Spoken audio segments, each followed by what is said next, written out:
Fala meus caros, aqui é o Corvo. Sejam bem-vindos novamente para mais um guia para iniciantes. Que, como mencionei no vídeo feito para o Judas Priest, não se trata de um top 10 ou algum tipo de apontamento para as melhores músicas e trabalhos de um artista ou banda específica. O guia é uma direção para que os ouvintes saibam onde encontrar, na discografia, as músicas que possibilitem verificar a gama de sonoridades de uma forma mais ampla, as fases e pluralidade musical de um artista longevo, com décadas de carreira. Hoje levarei vocês até a Alemanha, berço da música. Digo isso sem o menor receio, visto que o antigo Império Germânico nos brindou com gênios musicais como Beethoven, Bach e o vienense Mozart. Dito isso, no rock, como a história alemã de fato começa? Ela teria um marco? Seria difícil falar do rock e do metal em terras alemãs e não mencionar o Scorpions. Antes desta banda fundada em Hannover, sequer existia propriamente uma cena musical em terras germânicas. O Scorpions, além de começar do zero, foi a banda que serviu de referência para todas as alemãs que apareceram posteriormente. Foi a banda que indicou o caminho para elas, que atraiu os olhos do Ocidente e do Japão para a música pesada que era feita no país. Bandas da cena de thrash metal, como Destruction, Sodom, Creator, que apareceriam nos anos 80, ou a grande pioneira do speed power metal, Helloween, devem muito, mas muito mesmo, ao Scorpions, porque a banda foi responsável não apenas pela construção da cena alemã, mas também por sedimentar a receptividade que as bandas alemãs poderiam ter com o público norte-americano e japonês, onde de fato eram os polos da indústria musical no Ocidente e no Oriente. Neste vídeo eu seguirei algumas regras.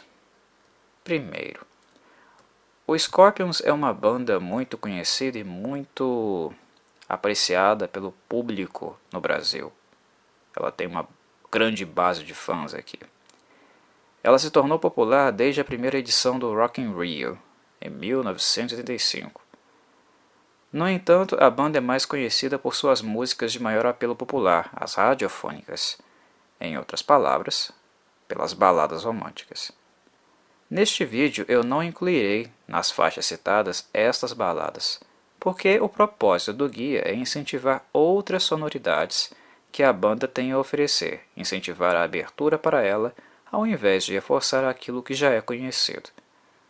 Para conhecer as baladas, vocês não precisariam de um vídeo como este, visto que elas são praticamente forçadas em seus tímpanos sempre que o nome Scorpions é lembrado em algum aparelho midiático. Segundo, apontarei apenas 10 músicas por década, exceto para os anos 2000, que pela escassez de álbuns, indicarei apenas 10 para as duas décadas correspondentes. Obviamente, esta metodologia deixará muitas faixas relevantes de fora, mas como expliquei neste vídeo, eu não tenho a intenção de criar aqui uma top 10. E terceiro, músicas covers e oriundas de álbuns ao vivo não constarão também nas minhas indicações, embora o álbum da banda Tokyo Tapes, de 1978, seja um dos melhores álbuns ao vivo de todos os tempos.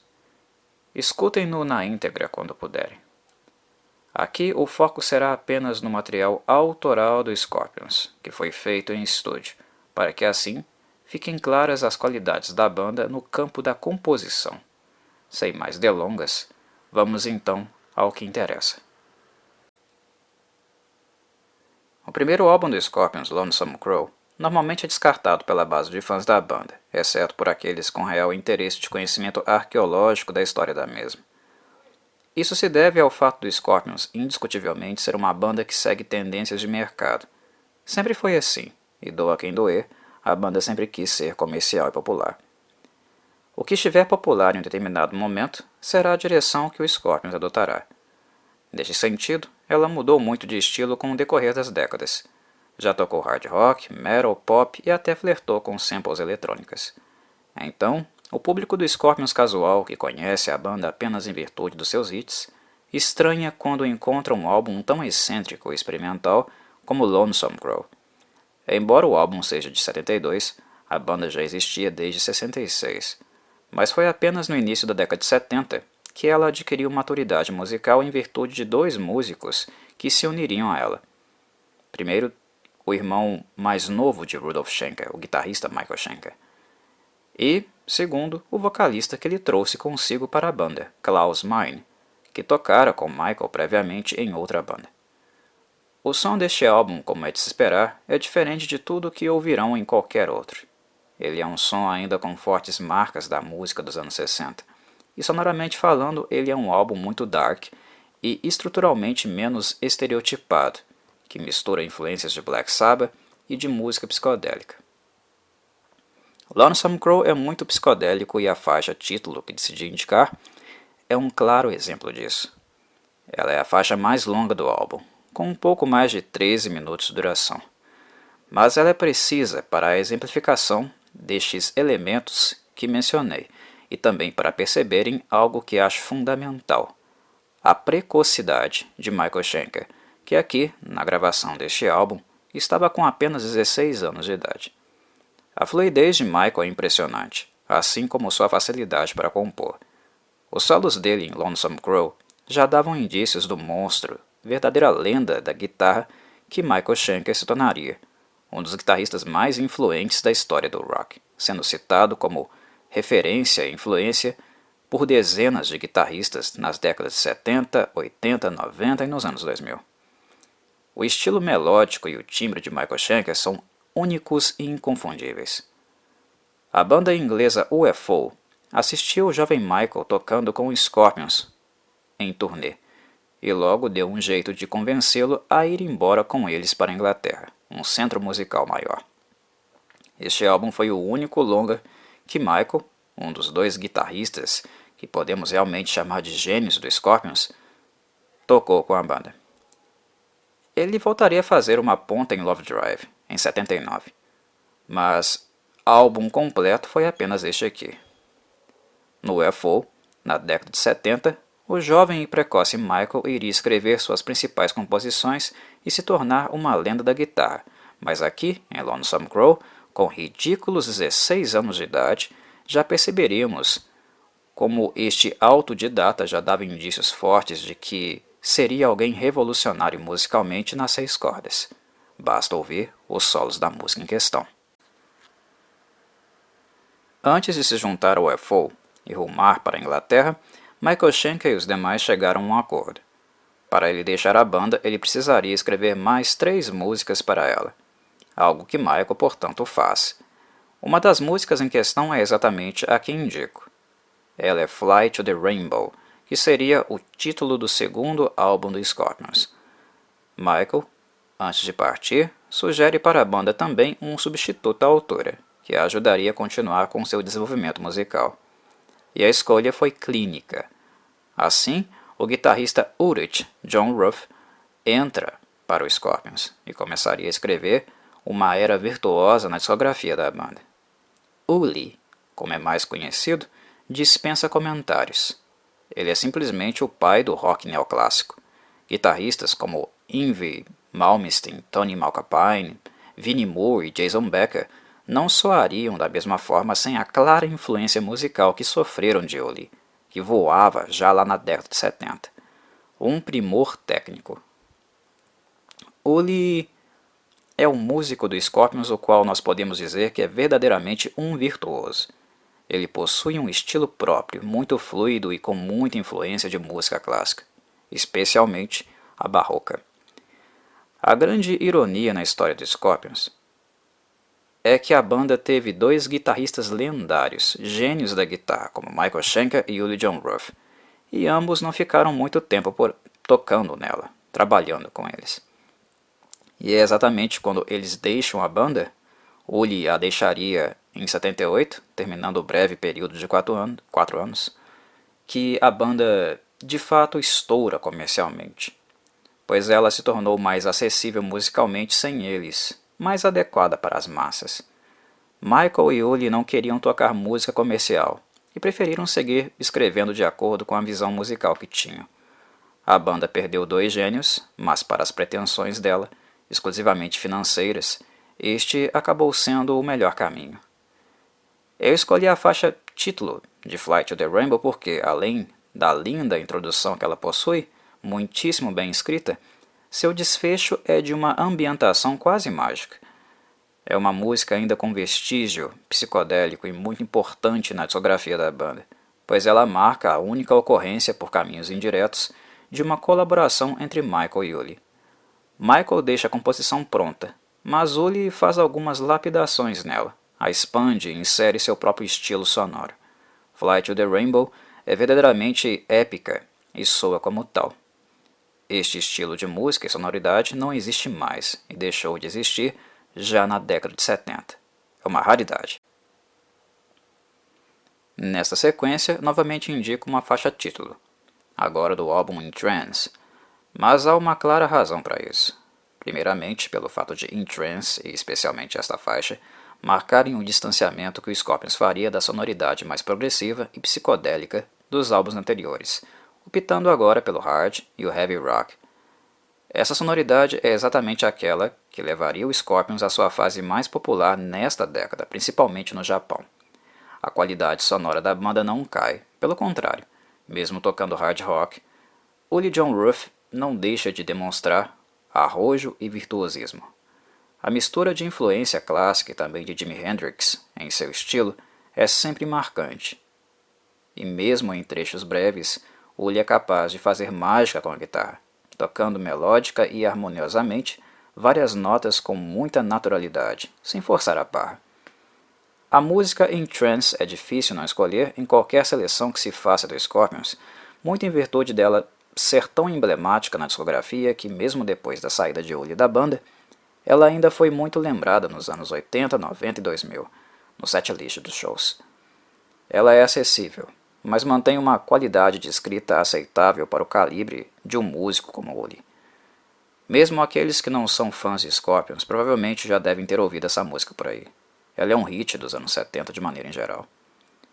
In Trance também marca a primeira polêmica nas capas de álbuns do Scorpions, sempre muito sexualizadas, e eu diria que algumas foram até mesmo misóginas, o que as levou a serem censuradas. A capa de In Trance nem é tão pesada assim, mas acabou ganhando sinal vermelho em virtude do bico do seio desta linda atriz, a Dark Lady, está em evidência. Pessoalmente, eu gosto muito dessa capa. Musicalmente falando, In Trance também marca o início da parceria com o produtor Dieter Dierks, que literalmente foi o cara responsável pela sonoridade dos melhores álbuns do Scorpions, gravados entre 75 e 88. Ele tem muita responsabilidade também na sonoridade da banda, e assim como os membros que saíram do Scorpions, a perda dele foi uma perda muito sentida também. Eu, na verdade, considero a perda de Dierks irreparável, mas poucas pessoas se lembram ou mencionam esse fato. O produtor era excelente e, sem dúvida, uma das marcas identitárias do som do Scorpions. Seguimos para Virgin Killer, e aqui indico Picture Life e Polar Nights. Algo que notarão é o Scorpions ficando cada vez mais e mais pesado. Se In Trance foi o início do flerte com um tipo de música mais sonoramente encorpada para assim atrair a atenção do mercado americano, a cada álbum o Scorpions ficaria realmente mais e mais pesado até conseguir de fato se inserir na metalização que o rock estava começando a sofrer. Virgin Killer, digamos, não é o mais pesado que Uli Jon Roth pode ser. Na verdade, é o mais pesado que ele tolera ser. Ele afirma que seus álbuns preferidos da sua era no Scorpions são In Trance e Virgin Killer, e sendo assim, ele ainda aprecia a sonoridade deste álbum. Mas digamos que, de acordo com os gostos pessoais dele, ele já começaria a dar alguns indícios de insatisfação aqui. Eu particularmente adoro o Uli tocando pesado em álbuns como Virgin Killer e Taken by Force, que será o próximo. Ele é quem não curte muito, infelizmente. Picture Life é a música comercial desta bolacha, e ela se tornou praticamente um hino da banda no Japão. Percebemos a limpeza e solidez na produção em uma música que, embora tecnicamente simples para Uli, possui riffs grudentos e marcantes. As performances vocais de Klaus Meine claramente revelam melhora, inclusive um melhor domínio do inglês. Já Polar Nights é uma de várias que conta com Uli nos vocais nos anos 70. Tocando guitarra, Uli Jon Roth é gênio, mas honestamente eu não sei quem o convenceu de que tinha alguma condição de cantar, especialmente no Klaus Meine como vocalista. Cantando, ele é sofrível e chega a ser engraçado como o ouvido musical de Uli não se incomoda com a sua própria voz. Ego, talvez. Mas enquanto ele está tocando guitarra, tudo é compensado. Polar Nights é um show de habilidade. A Stratocaster de Uli está em chamas. Sua mão esquerda literalmente surfa no braço da guitarra. A distorção é alta e o solo final é absurdo de técnico, daqueles que faz qualquer guitarrista ter noção da sua mediocridade. Uli é mágico aqui, fantástico. Esta música é criminosamente esquecida, talvez justamente pelo fato de Uli, e não Klaus, estar cantando nela. Antes de prosseguir, não poderia deixar de mencionar rapidamente a capa do álbum Visual Killer. Sem dúvida, uma das capas mais criminosas da história, não apenas do rock, mas da música em geral. Essa capa foi um crime, um ultraje inaceitável. Na thumbnail do vídeo, eu não usei a capa inteira para evitar que o YouTube pudesse derrubar o meu vídeo. Mas enfim, eu a coloquei pela metade, na parte superior, e abaixo duas outras versões alternativas que foram usadas quando ela recebeu censura em países como Reino Unido e Estados Unidos. A capa original é material para pedófilo, visto que traz a imagem de uma pré-adolescente completamente nua e uma rachadura de vidro justamente na parte onde está o órgão sexual da menina. As leis para exposição infantil antigamente eram muito frouxas, pois o correto mesmo é que todos os responsáveis por esta capa chocante fossem criminalmente penalizados. É uma mancha na carreira da banda, o que se torna ainda mais revoltante em virtude do álbum ser fantástico, musicalmente impecável. O Vision Killer não precisava desse tipo de atenção, porque musicalmente ele se garantia, com certeza. O que a banda queria era publicidade gratuita, e ela definitivamente conseguiu. Uma muito ruim, por sinal. Eu considero o episódio desta capa vergonhoso, e não há justificativa nenhuma, na minha avaliação, capaz de redimir todos os envolvidos. Taken by Force, enfim, simboliza o álbum mais pesado de Uli Jon Roth com o Scorpions, e também o seu último com a banda. Claramente satisfeito com a sonoridade, ele optou por terminar a parceria e seguir seu próprio caminho no fim da turnê de divulgação deste álbum, que renderia ainda o lendário álbum ao vivo Tokyo Tapes. Mesmo com o descontentamento de Uli, considero as músicas que selecionei deste álbum duas das melhores composições já escritas por Uli, em toda a sua carreira. The Sales of Sharon, além da minha música predileta do Scorpions, é o primor técnico e criativo de Uli, falando mais alto do que nunca. Não há nada na discografia que soe ou minimamente se pareça com The Sales of Sharon. A escolha detalhista de notas, o primor da execução, as mudanças de tempo, o shred impecável, a letra obscura e misteriosa, tudo em The Sales of Sharon é impecável. Ela é uma música super pesada, mas considerá-la simplesmente metal é muito pobre para descrevê-la. A erudição presente nesta música é gigantesca. Há muito refino e faz dela sozinha um gênero próprio em si mesmo. Uma verdadeira masterpiece. Já Will Burn the Sky está entre as minhas preferidas também. O senso melódico presente nesta composição a coloca como uma das músicas mais lindas escritas pela banda, fácil. Honestamente, em termos de balada, eu não avalio que tenha alguma superior a Will Burn the Sky, embora ela não seja famosa como a maioria das baladas piegas, bregas, o que por si mesmo chega a ser algo até absurdo. A melodia e o solo são belamente inspiradores. Marcante é o grau de intimidade que a letra e a melodia possuem. Uli Jon Roth escreveu a canção em parceria com Monica Dunneman, a última namorada de Jimi Hendrix, e a música, no caso, é sobre ele. Uli a estava namorando na época, e como mencionei anteriormente, Jimi Hendrix foi muitíssimo marcante na vida de Uli John Ruth como músico. Uli foi muito influenciado pelo estilo dele. Era o seu herói. Sendo assim, ele dá tudo de si nessa canção, mostra totalmente o que é capaz de musicalmente criar, enquanto Monica Dannemann faz uma homenagem para o falecido namorado na parte lírica. A capa de Taken by Force foi outra que sofreu censura, por retratar dois jovens armados em um cemitério para vítimas de guerra. Mas a crítica do Scorpions era justamente essa.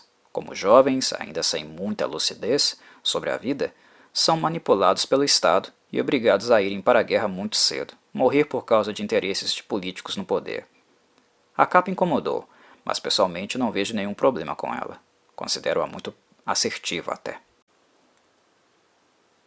Com a saída de Uli John Ruth para formar sua própria banda, o Scorpions, portanto, tinha o caminho livre para se tornar a banda radiofônica que tanto desejava ser.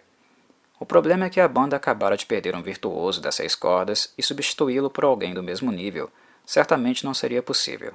Virtuosos não nascem em árvores. A médio e longo prazo, e com a entrada do jovem Matthias Jebs na banda, o Scorpions acabaria abandonando praticamente todo o catálogo de músicas de Uli nos shows ao vivo, pois Matthias Jebs claramente não conseguiria tocar ou soar como as composições originais. As músicas de Uli eram virtuosas demais para ele. Jebs tem seus próprios méritos. É sem dúvida um guitarrista subestimado injustamente até os dias atuais. Ele é excelente. Mas o fato é que Uli e Michael foram guitarristas de outro patamar, tanto histórico quanto em influência para guitarristas posteriores. Eles literalmente criaram suas próprias sonoridades e lapidaram a base de gêneros musicais. Foram pilares da sonoridade de uma época. Matthias Jebs tinha sapatos enormes para vestir, e a tarefa dele seria bem ingrata. Felizmente, a banda acabou optando, na nova direção musical que adotou, em criar uma sonoridade mais adequada ao estilo dele, e seguiram a partir daí. O que foi ótimo, pois assim Jebs pôde ser ele mesmo, trabalhar sem a sombra dos guitarristas anteriores, e isso rendeu muitos frutos para a banda. Os álbuns de maior sucesso do Scorpions são aqueles que possuem claramente uma direção mais comercial, e foram feitos com Jebs na guitarra. Para o objetivo da banda, Jebs caiu como uma luva. Ele é um guitarrista rápido, técnico e também extremamente competente para tocar o material feito com ele.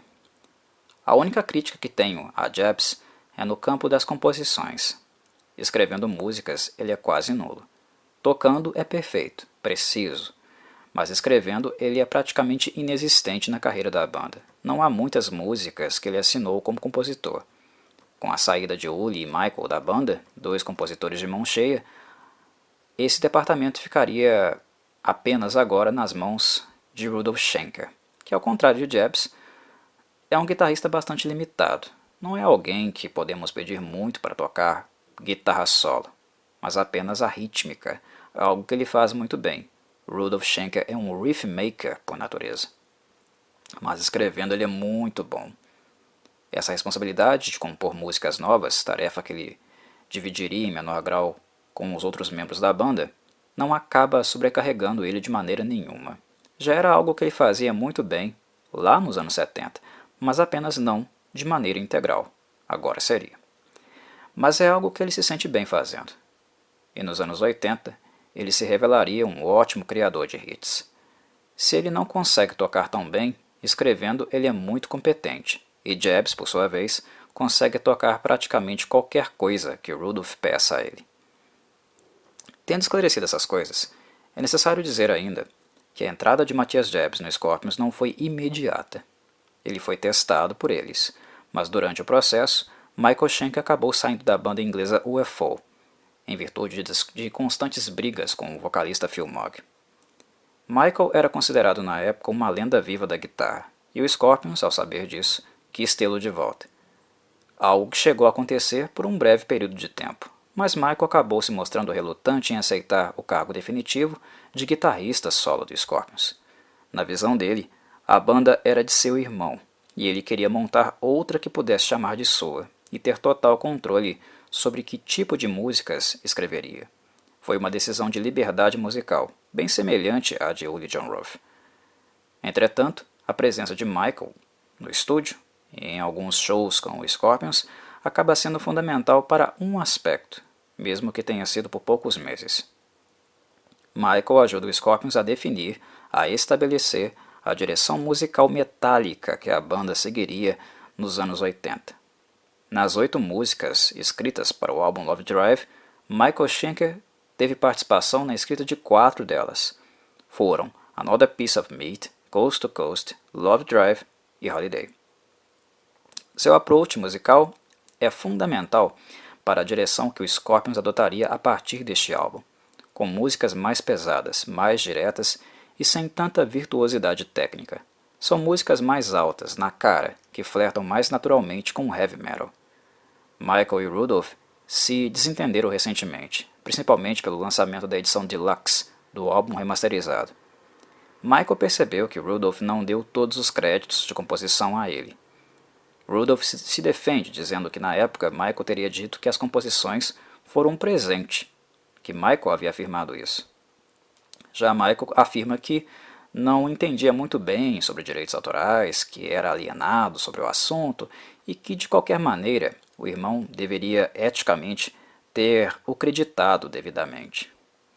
O sangue ruim entre os dois é algo que não abordarei muito aqui, visto que aqui é o Cantinho do Corvo, e não a revista Caras, revista de fofoca. Mas é imprescindível este detalhe histórico, da participação de Michael Schenker nesta sonoridade pré-oitentista que orientaria a banda para o seu estilo de maior sucesso. Para este álbum eu selecionei 2 faixas. Love Drive, que como eu disse foi escrita por Michael Schenker, e Loving You Sunday Morning, totalmente escrita por Rudolph Schenker, e que já conta com Matthias Jabs no estúdio e em processo de gravação.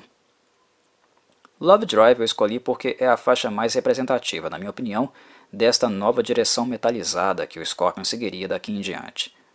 Ela possui riffs cavalgados, um grave ressonante, rifrões grudentos, de fácil memorização, e vocais altos, poderosos de Klaus Meine. É um petardo do metal. Já Loving You Sunday Morning é o princípio de um estilo híbrido de escrita que o Scorpions também adotaria muito. É uma composição que mistura peso com melodia, na devida proporção, criando algo no sentido de uma heavy ballad, ou balada pesada. Músicas românticas, mas com bastante pegada. Essa seria uma das marcas registradas do Scorpions no seu período de maior sucesso também, certamente ilustrado pelos álbuns posteriores como Blackout e Love at the First Sting. O protótipo deste som já existia aqui, em Love Drive. Foi onde ele realmente apareceu, e as 2 faixas que selecionei são bons exemplos disso. Para variar, a capa do álbum foi novamente censurada devido ao conteúdo sexual. Creio que pelo excesso e a má reputação da capa criminosa de Virgin Killer, o Scorpions passou a ser um pouco perseguido pela indústria, que se tornou um pouco mais rigorosa com a banda também. O que honestamente eu acho bem feito. Não era a atenção que Rudolph Schenker queria? Ele que aguente então. Mas, francamente, a capa de Love Drive não é tão ultrajante assim não, para demandar a censura que teve. Particularmente, também gosto dessa capa aqui, do contraste produzido pela mão no seio direito da modelo, que ao ser retirada, puxa sua pele como se ela fosse feita de chiclete. Fotograficamente, ela é bem interessante. Até aqui, 9 faixas foram selecionadas das músicas setentistas, o que, segundo as regras que estipulei, deixa espaço para apenas mais uma. No caso do álbum Animal Magnetism, é impossível não escolher The Zoo. Não por ela ser a melhor faixa do álbum, isso é discutível. Pessoalmente, ela não é a minha favorita dele, mas é fato que The Zoo, além de sonoramente marcante, foi a faixa que finalmente fez com que o Scorpions fosse notado pela indústria musical americana. Ela tocou bastante nas rádios por lá, e ajudou a criar finalmente a entrada da banda naquele solo, algo que se confirmaria no álbum seguinte. The Zoo é uma música característica do Scorpions muito em virtude do uso de uma talkbox, utilizada por Matthias Jabs, onde deveria estar, supostamente, o solo de guitarra. A talkbox, utilizada com a guitarra, cria uma camada sonora bastante exótica para a composição, encaixando perfeitamente com a temática dela. Esta música possui certo simbolismo e associação com Scorpions muito forte, e sendo assim, ela necessita ser a faixa que seleciono deste álbum para o vídeo. Se o objetivo é a exploração das múltiplas sonoridades, The Zoo não pode ficar de fora de nenhuma seleção de Scorpions. Chegamos então aos anos 80, com o primeiro dos dois maiores sucessos comerciais do Scorpions, o álbum Blackout. Há discussão sobre qual seria o melhor álbum desta fase metálica da banda, se seria Blackout ou Love at the First Sting. Pessoalmente, eu escolho Blackout sem hesitar. Na minha avaliação, as composições dele são muito mais pesadas, complexas e construídas. Já na faixa título e de abertura, a poderosa Blackout, o álbum abre com uma pedrada sem precedentes na discografia da banda. Meus caros, essa música é pesada. E ela também é, na minha avaliação, a amostra do quanto Matthias Jabs é habilidoso, rápido e preciso. O solo dele é uma clara demonstração de talento. Puro shred. Por falar em peso, a minha seleção foi justamente de algumas pauladas contidas no álbum, visto que mencionei que não selecionaria baladas por estas serem muito conhecidas do público em geral. E Dynamite, como o título sugere, é um tiro também. Ela segue, em questão de agressividade, na linha de Blackout, mas com uma frequência constante e sólida na parte rítmica. O riff de Rudolf Schenker é constante, encorpado e se sobressai, servindo de estrutura básica para que Matthias Jabs possa, novamente, tocar sua Gibson Explorer da forma mais veloz que ele consegue. A dinâmica de Dynamite é tão intensa que é quase como se realmente fosse sair faísca das cordas. Por fim, eu seleciono uma das canções que penso estar entre as mais subestimadas na discografia da banda. É a música China White, escrita na íntegra pelo vocalista Klaus Meine. Ela não é rápida como as demais, pelo contrário, ela opta por uma direção mais cadenciada e lenta, e por apostar mais na ressonância do som, acaba ficando ainda mais pesada que as anteriores. É uma clara demonstração que o peso e a permanência do grave não dependem do número de notas que se toca, mas como fazemos valer cada uma delas individualmente na harmonia. Os riffs de China White são matadores e talvez ela seja a música mais pesada já escrita pelos Scorpions. Possui uma mensagem política muito forte, assim como os riffs. E é tão alta e na cara que os ouvintes mais badalescos da banda até assustarão ao ouvi-la pela primeira vez. É realmente um pouco surreal como uma banda tão dor de cotovelo, que se tornou Scorpions em virtude dos seus hits, possa ter escrito uma música absurdamente sólida e estrondosa como essa. China White é o som de um trovão, um petardo, que infelizmente a banda tocou muito pouco ao vivo. Grande parte das composições de Blackout teve dedo também do baterista Herman Haribo. Neste álbum, ele está soltando o braço. Ele nunca foi um baterista de mão cheia, mas seria injusto não citá-lo no sentido daquilo que ajudou a definir a sonoridade de Blackout. Ele participou ativamente da escrita do material do álbum, assinando 5 das 9 músicas dele. Em termos de vendas, Love at the First Sting foi o álbum mais bem sucedido do Scorpions nos Estados Unidos. Foi este álbum que deixou realmente os músicos ricos e os levou ao estrelato, como sempre desejaram.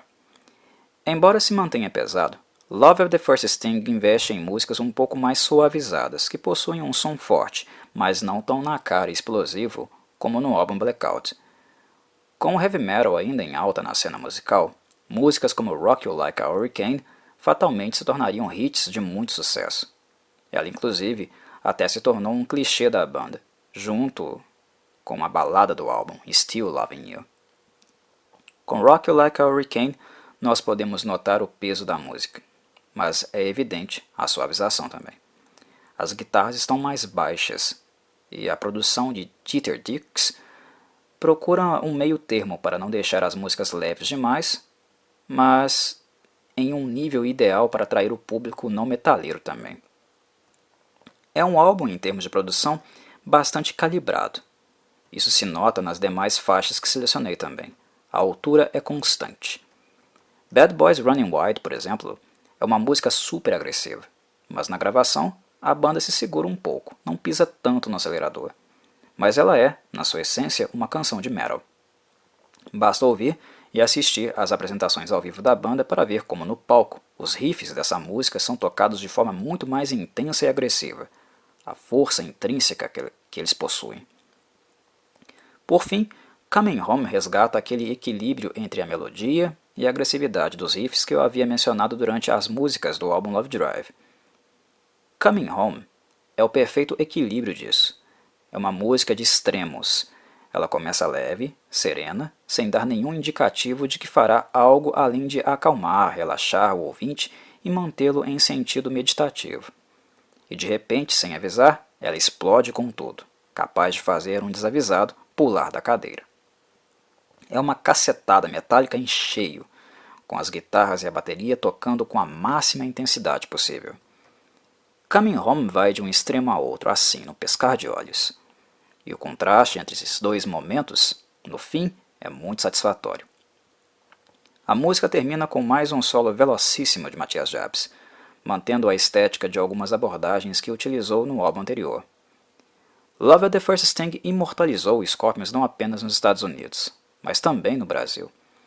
Como mencionei na abertura do vídeo, o que tornou a banda realmente popular em terras brasileiras foi o primeiro festival do Rock in Rio, que aconteceu justamente durante a turnê de divulgação desse álbum. Sendo assim, é certo dizer que foi com o álbum Love at the First Sting que o Scorpions começou a montar a grande base de fãs que até hoje tem por aqui.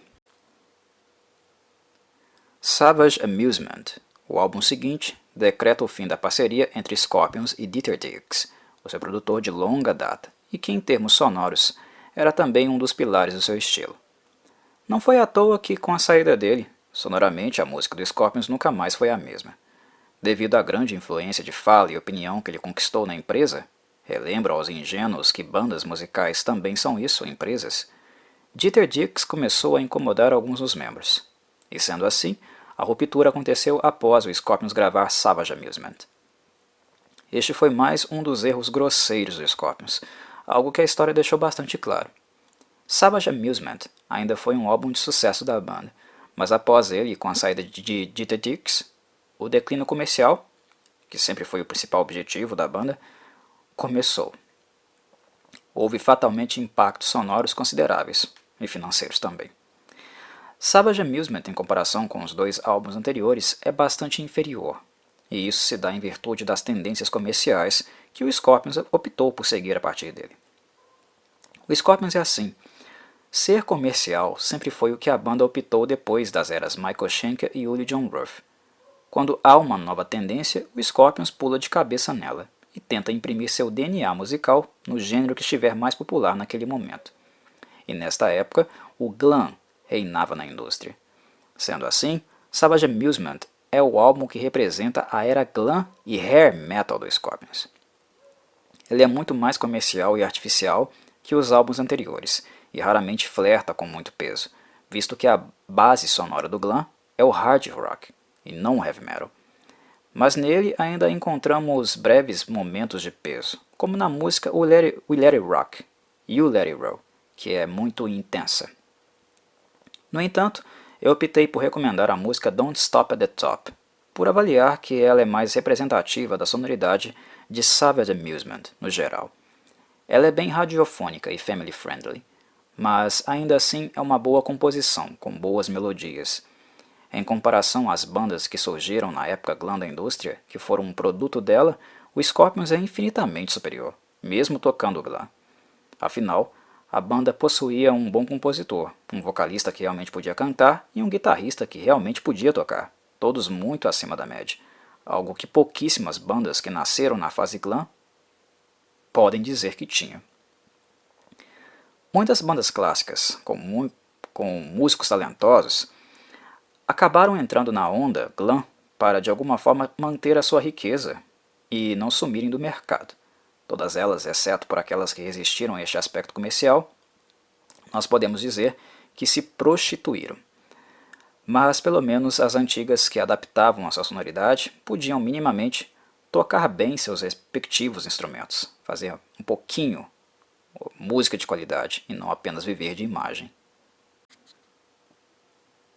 Chegamos enfim ao último álbum dos anos 80, Crazy World. Naquela altura o glam já estava nas últimas e não mais tão popular. Ele seria substituído em breve pelo grunge, dos interesses comerciais da indústria musical, em virtude da saturação. O Scorpions sempre foi uma banda que analisou o mercado, principalmente em virtude de Rudolf Schenker, que como empresário sempre demonstrou ter visão, embora as gafes cometidas, como a capa de Virgin Killer e a demissão de Dirks, sejam notórios erros da carreira dele. Em 1990, e sem Dieter Dix por perto, ele pôde traçar um plano seguro para manter a banda em evidência. E em Crazy World ele deu um golpe de mestre, no sentido de esperteza. Em virtude da onda glam estar em declínio e da indecisão que assolava o mercado, ele sabia que não precisaria se preocupar tanto com a moda da época, como se preocupou lá em Savage Amusement. O que estava em questão era onde investir para que o nome da empresa continuasse em evidência. E assim, Rudolf atirou no alvo, foi certeiro. Ele resolveu capitalizar unindo e fazendo a junção da sonoridade mais popular da banda, as baladas, com as questões políticas que o mundo vivia naquele momento. E assim que nasceu a balada mais conhecida da banda mundialmente, a música Wind of Change. Crazy World é um álbum que podemos definir como aquele que jogou no seguro. Musicalmente ele não ousa ou inova, mas foi aquele que manteve a notoriedade da banda e ainda politicamente passou a mensagem de que ela estava atenta com as questões da época. Em 1990, o Scorpions já era mais conhecido por ser uma banda de baladinhas românticas. Então, eles investiram neste modelo de composição em um terço do álbum, inclusive reservando espaço para que Wind of Change fosse a balada com uma natureza mais séria, mais politizada.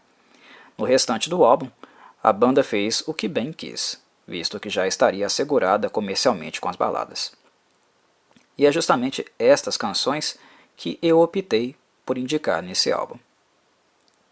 Com Don't Stop Believer, ainda notamos que o intuito é fazer algo comercialmente adequado e acessível, sem muita firula. É um hard rock radiofônico, AOR, bem direto e limpo. Já em Restless Nights, a banda resgata dois aspectos de sua sonoridade oitentista que sempre me agradaram. Os riffs sólidos e intensos de Rudolf Schenker e os solos rápidos, com shred, de Matthias Jabs. Jabs, inclusive, me agrada muito não apenas nessa canção, mas no álbum como um todo. Ele está soando muitíssimo bem. Restless Nights é uma música bem emblemática e significativa para os fãs da banda, porque ela possui algo bem biográfico nela. Narra as viagens e turnês feitas por ela. Por fim, não poderia deixar de faltar a música metálica do álbum. Pelo menos uma asinha que elevasse a temperatura ao máximo, assim como aconteceu com Savage Amusement. E esta música é, sem sombra de dúvidas, Hit Between the Eyes. Rápida, aguda, intensa e na cara. Os anos 90 para a maioria das bandas de rock e metal foram anos de vacas magras. Poucos lançamentos e pouca visibilidade, visto que a indústria fonográfica depositou todo o seu investimento na cena do grunge. Ou você se corrompia novamente, ou sumiria do mapa. E este é um dos motivos que me faz gostar tanto do primeiro álbum do Scorpions da fase noventista, Face the Heat. Porque ele talvez seja a única vez que o Scorpions tentou realmente fazer resistência e remar contra a maré. Ah, Corvo, houve outras vezes. Sim, houve, mas não tão emblemáticas. Não da forma como o cenário estava desenhado aqui, em 1993. O grunge estava mais forte do que nunca. A ameaça das gravadoras era clara. A MTV se negava a transmitir clipes que não estivessem de acordo com a estética musical mais adequada para seus anunciantes e produtos. E ao invés de abraçar o grunge, empobrecer o seu som e se prostituir novamente como fez em outras ocasiões, pela primeira vez o Scorpions realmente disse não, com toda a indústria apontando o dedo para a cara deles. Isso sim é remar contra a maré. E não foi à toa que Face the Heat se tornou um álbum tão bom, com músicas tão distintas e diversificadas. Porque o Scorpions optou correr o risco e se focar apenas em música, em fazer música, o que mais era compatível naquele momento com as suas características. E é notória a diversidade dessas características que Face the Hit consegue cobrir de maneira geral. Aqui haverá baladas, músicas diretas e radiofônicas, composições metálicas pesadas e até mesmo experimentações sinfônicas, como encontramos na lindíssima música Woman. Face the Hit, além de ser melhor e mais musicalmente diverso que Crazy World, é um álbum mais íntegro também. Os álbuns Face the Hit e Pure Instinct na década de 90 serão aqueles que concentrarão mais faixas nesse meu vídeo, visto que é onde a melhor qualidade no departamento de composição da banda realmente está. Para este primeiro, eu selecionei 4 canções. A primeira é Alienation, um retorno do Scorpions ao seu formato mais metaleiro, um deleite para quem gosta de seu som pesado. No Pain No Gain e Someone to Touch são músicas mais diretas, mas que não são econômicas em peso também. Diferente de trabalhos anteriores, onde as músicas de hard rock eram mais suavizadas para se tornarem mais acessíveis, estas em questão flertam muito mais com metal do que com hard. E sonoramente elas são muito limpas, graças ao bom trabalho do produtor Bruce Fairbairn, bastante conhecido por produzir previamente bandas como Blue Oyster Cult, Bon Jovi, Aerosmith e AC/DC. Ele se encaixou bem no perfil do rock clássico, mas de abordagem ainda mais próxima de um estilo comercial, algo que o Scorpions estava procurando e precisava na época. Por fim, temos Woman, uma canção única da discografia da banda. É daquelas que, como The Sails of Sharon, não soa nada parecido com algo que a banda tem escrito previamente. Essas músicas altamente identitárias, únicas na discografia, são importantes para o legado musical de um artista. São elas que os identificam como verdadeiros artistas, no caso. Woman foi escrita por Rudolf Schenker e Klaus Meine, mas teve mais o dedo do vocalista do que do guitarrista propriamente, visto que ela foi claramente escrita para acompanhar as nuances vocais.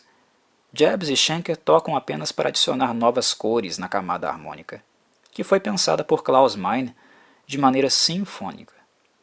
Klaus trabalhou próximo dos tecladistas John Webster e Luke Herzog para criarem essas nuances únicas e todo o clima imersivo de Woman. O álbum Pure Instinct foi lançado em 1996 e, diferentemente de Face the Hit, o Scorpions desta vez optou por abandonar o hard rock e o heavy metal, que naquela altura estavam mais impopulares do que nunca. As rádios e emissoras de TV não transmitiam absolutamente nada do gênero, o que levou a banda a dar novamente um passo atrás e fazer uma adequação. No entanto, aqui ela ainda não se rendeu totalmente às tendências da época. Ao invés de escrever álbum mais compatível com o rock and roll noventista, ela opta por mirar no público pop. Sendo assim, este álbum certamente é o mais baladeiro da discografia do Scorpions, pois está repleto de músicas românticas e de fácil acesso. Já que a banda havia criado a reputação de produzir esse tipo de música, ela resolveu fazer um álbum acentuadamente romântico. A única música de Pure Instinct que possui um pouquinho mais de pegada e que soa como um hard rock mais tradicional é a faixa de abertura, chamada Wild Child. Esta música é muito boa, com riffs consistentes, refrão marcante e bom solo. Mas é o máximo de peso que encontrarão em Pure Instinct. O álbum foi extremamente criticado pela direção que adotou, tanto pelo público da banda como também pela crítica especializada. Mas, friamente analisando as composições, Pure Instinct está longe de ser um álbum ruim. Ele só é muito pop. A escrita, no entanto, é muito boa, e o álbum, no geral, foi bem produzido e arranjado. É um bom álbum de rock acessível, rock pop, ou pop rock como queiram. A faixa Soul Behind the Face tem um frescor bastante interessante e um bom solo de Matthias Jebs. Já o Where the River Flows se trata do Scorpions investindo com notório interesse no campo acústico, com o uso das guitarras elétricas, mas apenas de forma complementar. É uma faixa excelente à sua própria maneira. Há trabalho criativo e musical sendo feito aqui. Where the River Flows é uma faixa, inclusive, que escuto com bastante frequência quando decido pegar algumas coisinhas mais tranquilas do Scorpions. Já a última que selecionei, She's Knocking at My Door, se trata de uma faixa bônus que saiu apenas na edição japonesa do álbum. Ela também é bastante pop e denota o estilo mais horny e piegas da banda. No entanto, seus riffs são altos e vocalmente, os músicos exploram um recurso que sempre usaram muito bem em suas faixas mais comerciais, os backing vocals, que harmonizam de forma muito agradável com o canto principal, central, de Klaus Meine.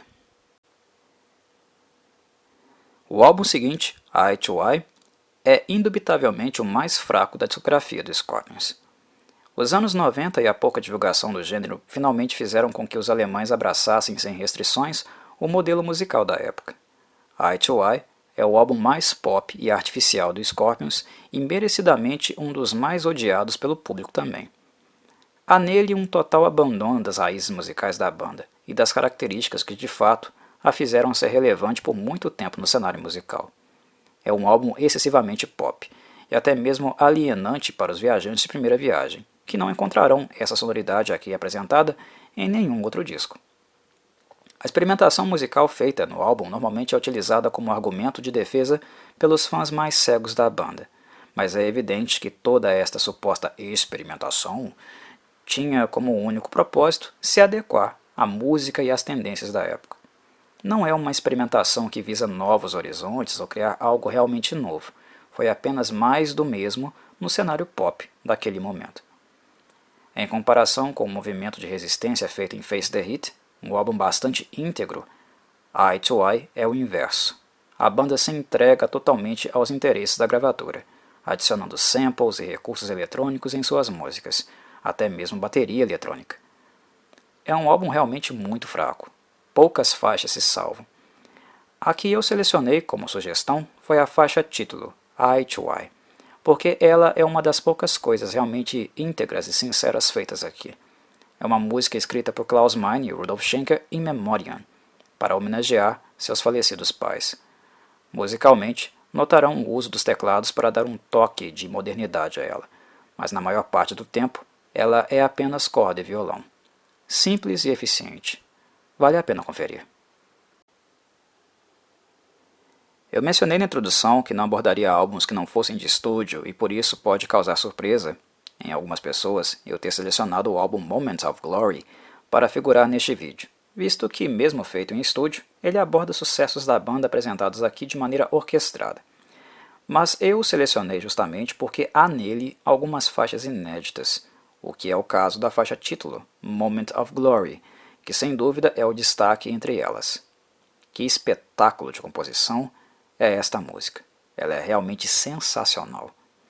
O álbum, na realidade, foi uma iniciativa que partiu não do Scorpions, mas sim da renomada Orquestra Filarmônica de Berlim, que, em minha opinião, se trata talvez da melhor orquestra do mundo. Possuo profundo respeito por ela. É certamente a melhor orquestra da nação alemã, mais relevante em termos de música clássica, e isso já diz muito. Na ocasião, os músicos dela estavam interessados em fazer um projeto com música popular, onde eles trabalhariam rearranjando músicas de sucesso. E como escolha, o que seria uma honra para qualquer banda, eles acabaram convidando o Scorpions por ser o nome mais relevante do rock alemão. A Orquestra Filarmônica de Berlim poderia ter escolhido qualquer banda ou artista do mundo e receberia uma resposta positiva com certeza de qualquer um deles. Mas ela optou pelo Scorpions porque queria valorizar uma prata da casa. A faixa Moment of Glory é fruto da colaboração entre a orquestra e a banda e é simplesmente um espetáculo de composição, musicalmente e liricamente falando. Top notch. As contribuições entre bandas de rock e metal com orquestras sinfônicas nem sempre apresentam resultados satisfatórios, mas esta parceria feita entre o Scorpions e a Orquestra Filarmônica de Berlim é o melhor exemplo de como unir música clássica e música popular. Simplesmente irretocável. Chegamos então nos anos 2000. Há quase uma década e meia, o Scorpions não sabia o que era escrever música pesada. Evitou fazê-lo a todo custo. Desde o álbum Face the Heat, literalmente, a banda não flertava com heavy metal. Com a indústria musical em decadência e a ascensão da internet, Rudolf Schenker, Klaus Meine e os demais se mostraram abertos novamente em resgatar um pouco da sua sonoridade antiga. Colocando o cenário em análise, eu curvo avalio que Unbreakable, por se tratar do primeiro álbum com músicas totalmente novas depois de Eye to Eye, o fato de sucedê-lo é algo que deve ter pesado na decisão de criar um álbum, construir um álbum um pouco mais pesado. Eye to Eye não agradou muito em virtude de seu estilo excessivamente pop, e isto pode ter sido levado em consideração. Outro fator que avalio é o declínio da indústria musical e até a dificuldade momentânea para a mesma definir qual seria a sua nova cartada, a nova modinha ou trend. Digamos que os Scorpions, como é de ser feitio, ainda não tinha exatamente outro nicho popular definido naquele momento para flertar.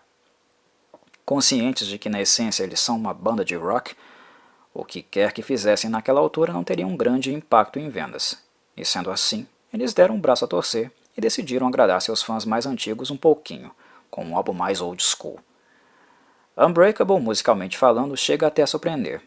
Era esperado um movimento de retorno, mas não tão brusco como foi aqui, o que na minha avaliação foi ótimo. Imaginávamos que o Scorpions retornaria ao hard rock, mas sem receio, eles foram direto para o heavy metal tradicional. A capa e o título de Unbreakable não enganam. Ele é um álbum metálico, uma pedrada das boas. A faixa de divulgação dele, sem dúvida, foi Lovin' or Livin', que ao vivo soa ainda mais pesada. Na realidade, a banda optou por ser ainda mais grave e alta na turnê que fez para o álbum. Inclusive há um registro ao vivo da banda tocando em Viena, onde a afinação, a altura das guitarras está estourada, muito alta, muito pesada. E esse peso, esse excessivo peso ao vivo, funcionou muito bem, tanto para as novas faixas quanto também para as antigas. Blood Too Hot é a faixa mais na cara de Unbreakable, um verdadeiro tiro de calibre 12, com riffs e solos inflamados. Já Through My Eyes é uma balada, mas claramente nostálgica. Ela soa muito como as baladas oitentistas antigas, que combinavam melodia e peso na dose certa. Em 2007, o mercado fonográfico já estava com uma cara mais definida e, não surpreendentemente, o Scorpions ingressaria novamente na moda momentânea. E eles estavam tão decididos a fazer isso que contrataram um famoso Desmond Child, conhecido por ajudar a escrever hit songs bem bregas, musiquinhas calcinha e a OR para tocar ad eterno nas rádios. Músicas que fizeram sucesso sem dúvida, mas que são excessivamente rasas e comerciais. É para pegar, não é para surpreender devido a um grau de erudição. Para citar algumas músicas, algumas faixas radiofônicas que Desmond Child fez em parceria com bandas que tiveram a assinatura dele, eu menciono I Was Made for Loving You do Kiss, Crazy do Aerosmith, You Give Love a Bad Name do Bon Jovi, Poison do Alice Cooper e até mesmo Living La Vida Loca do Ricky Martin. Só para citar algumas. O cara basicamente é conhecido por ser um especialista em criar músicas chiclete para bandas de rock e artistas pop. Rudolf Schenker também chegou a mencionar na época que estava ouvindo bastante Green Day e que talvez adotasse essa direção musical para o novo álbum da banda, Humanity Hour One.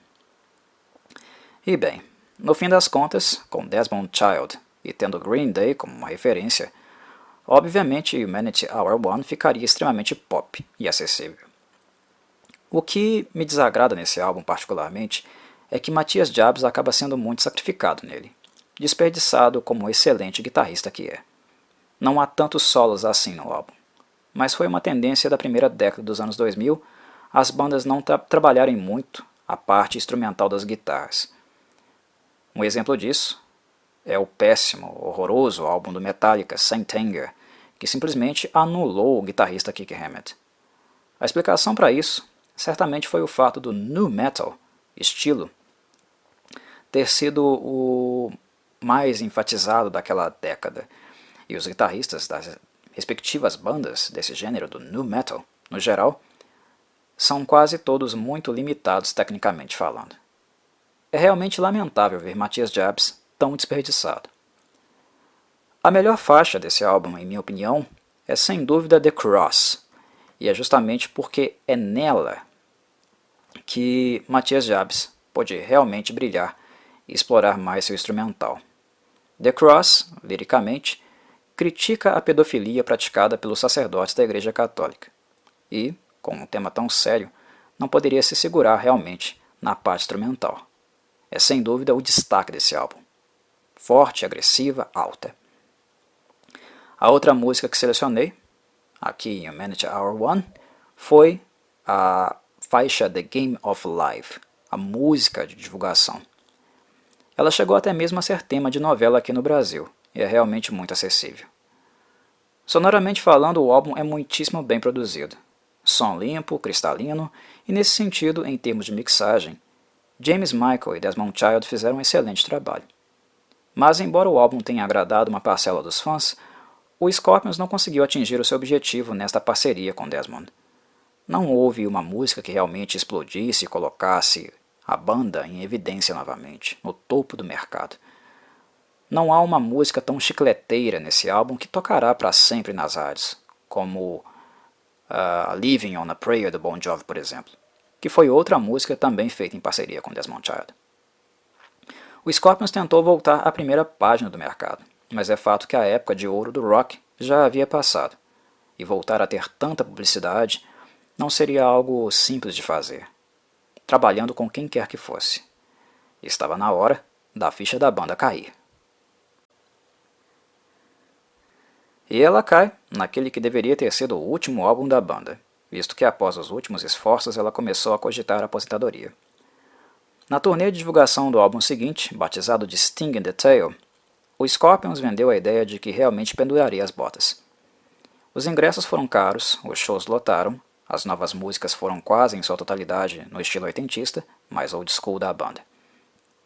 E quando a turnê terminou, surpresa, era pegadinha do malandro, e eles simplesmente mudaram de ideia. Alegaram que tinha mais linha para queimar do que de fato acreditavam ter. Depois de encher os bolsos de dinheiro, fica fácil dizer isso, né? O Scorpions deu uma de Kiss e abortou, portanto, a sua aposentadoria. Algo que me fez, depois de muitos anos acompanhando a trajetória, criar um certo ranço enorme desses caras. Dito isso, o álbum ficou inegavelmente bom, meus caros. Ele não é ruim, não. Os alemães tentaram agradar todo mundo aqui, exceto os fãs da base mais setentista, da fase Uri. Não tem músicas com aquela vestimenta. Mas dos anos 80 para frente, basicamente Sting in the Tail pinça vários momentos. Eles escreveram músicas na veia das baladas dos anos 80 e também das músicas mais pesadas daquela geração. Sobrou espaço até para músicas com um estilo hard rock mais moderninho, do fim daquele período, que poderiam encaixar perfeitamente no álbum Crazy World, por exemplo. A música Spirit of Rock, das que surgiram nesse vídeo, é um bom exemplo disso. Mas, como minha intenção é colocar fogo no parquinho, as minhas outras duas sugestões são as pedradas do álbum. São elas Slave Me e No Limit. Curiosamente, essas músicas já estavam prontas desde 2004, visto que elas foram escritas nos últimos dias de composição para o álbum Unbreakable. Elas provavelmente sairiam naquele álbum. A questão é que ele já estava longo demais e tampouco dava mais tempo de gravá-las em estúdio. Como Unbreakable era um álbum nostálgico também, e de vanguarda, muito pesado, e o plano com Sting in the Tail era novamente revisitar, em alguns momentos, o heavy metal da banda, Slave Me e No Limit foram as sobras de Unbreakable que caíram como uma luva aqui. Ainda bem que a banda decidiu tirar essas composições do baú. Elas realmente valem a pena. Se ambas tivessem sido inseridas em álbuns como Eye to Eye e Pure Instinct, por exemplo, eles teriam ficado com certeza muito mais consistentes, equilibrados e sólidos. Chegamos finalmente ao fim da linha, ao último lançamento até a presente data. Trata-se do álbum Return to Forever, gravado em 2015.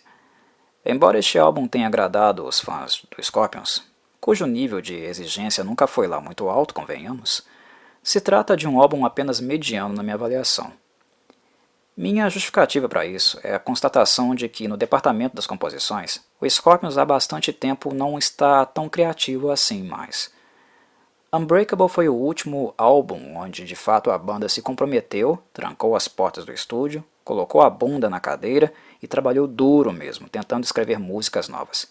Depois disso eu noto uma significativa acomodação e uma perda de qualidade nesta característica que era até o início desse século a maior qualidade do Scorpions. Eles trabalhavam muito e tentavam se manter sempre criativos, era uma banda que gostava de escrever. Mas aparentemente, a idade dos membros e as várias décadas de turnê talvez finalmente tenham cobrado seu preço no que diz respeito ao interesse, àquele tesão de escrever música nova.